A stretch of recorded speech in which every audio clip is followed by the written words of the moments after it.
నిన్నటి రోజు శాసనసభలో బాలకృష్ణ గారు, అదేవిధంగా కామినేని శ్రీనివాస్ గారు జగన్ గారి గురించి, జగన్ ఉద్దేశించి మాట్లాడిన మాటలు అత్యంత జుగుప్సాకరమైనవి, హేయమైనవి, ద్వేషంతో, కక్షతో, అధికార మదంతో మాట్లాడినటువంటి మాటలు అవి. బాలకృష్ణ గారిని ఎప్పుడు కూడా శాసనసభలో ఆయన్ని సీరియస్గా తీసుకోరు. ఆయన ఒక పిచ్చోడ్లాగా ఆయన ఏదేదో మాట్లాడుతుంటాడు అన్నట్టుగానే తీసుకుంటారు.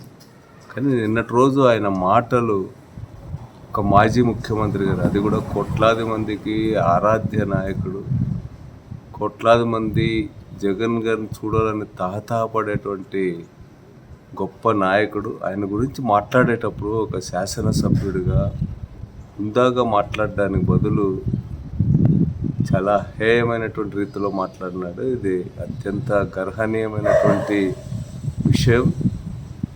బాలకృష్ణ గారు ఆయన వ్యవహార శైలి, ఆయన మాట్లాడిన తీరు, ఆయన బాడీ లాంగ్వేజ్ చూస్తే అంబోతులను గుర్తు చేసేటట్టుగా ఉంది ఆయన పద్ధతి అంతా కూడా.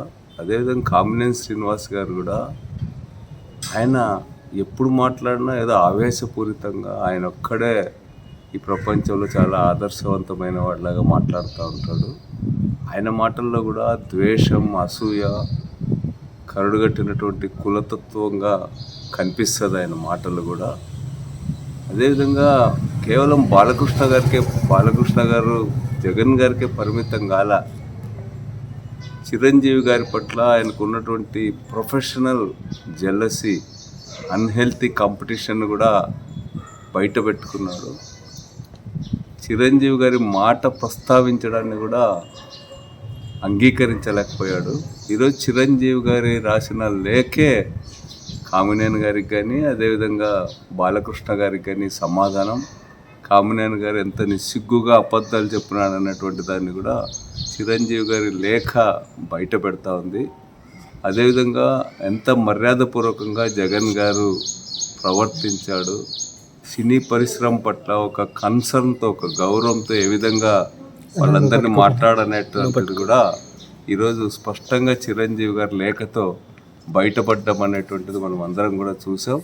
అందుకని ఇప్పుడు చిరంజీవి గారు నిర్ద్వందంగా బాలకృష్ణ వ్యాఖ్యల్ని, అదేవిధంగా కామినేని గారు మాట్లాడిన దాన్ని వ్యతిరేకించేటువంటి పద్ధతిలో, లేకపోతే అది సరైనది కాదనేటువంటి పద్ధతిలో ఆయన ఇచ్చినటువంటి సమాధానం చూసి ఇప్పటికైనా క్షమాపణ చెప్పాలా, ప్రజలందరికీ కూడా క్షమాపణ చెప్పుకోగలుగుతారని చెప్పి నేను ఈ సందర్భంగా డిమాండ్ చేస్తాను. బాలకృష్ణ గారు నిన్నటి రోజున అసెంబ్లీలో మాజీ ముఖ్యమంత్రి పైన చేసిన వ్యాఖ్యలను మేము తీవ్రంగా ఖండిస్తున్నాం. బాలకృష్ణ గారు ఒక మాజీ ముఖ్యమంత్రి జగన్మోహన్ రెడ్డి గారి పైన ఇలాంటి భాష ఆడడం, మేము దీన్ని తీవ్రంగా ఖండిస్తున్నాం. మీ భాష తీరు ఏముందో కూడా ప్రజలందరూ కూడా గమనించిన విషయం కూడా మీ అందరూ ఒకసారి గమనించాలా.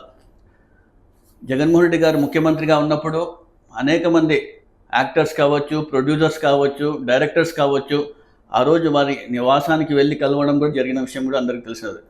ఆ రోజు బాలకృష్ణ గారికి కూడా ఆహ్వానం అందించిన విషయం కూడా అందరికీ తెలుసు. కానీ ఆ రోజు ఆయన ఎందుకు వెళ్ళలేదో కూడా మాకైతే తెలియని పరిస్థితి. నిన్నటి రోజు మనం చూసుకుంటే చిరంజీవి గారి పైన కూడా ఆయన అసభ్య వ్యాఖ్యలు చేసిన విషయం కూడా మనం ఒకసారి గమనించాం. చిరంజీవి గారి పైన బాలకృష్ణ చేసిన వ్యాఖ్యలు ఏ విధంగా కక్ష సాధింపు చేస్తున్నారో మాకైతే తెలియదు కానివ్వండి. అసెంబ్లీ అంటేనే ఒక ప్రజల సమస్యలు తెలియజేయడానికి అసెంబ్లీ అని అంటారు.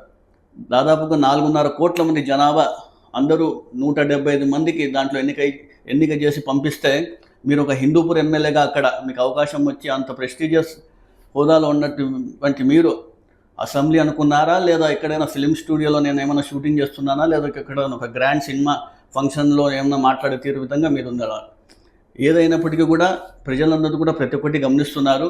నేను ఒకటి చెప్పదలుచుకుంటున్నాను. బాలకృష్ణ గారికి గతంలో కూడా మనం చూసాం, ఆయన ఇంట్లో నివాసం ఆయన ఇంట్లో కాల్పులు జరిగినప్పుడు కూడా 2 గాయపరిచిన విషయం కూడా మనం ఒకసారి గమనించాలా.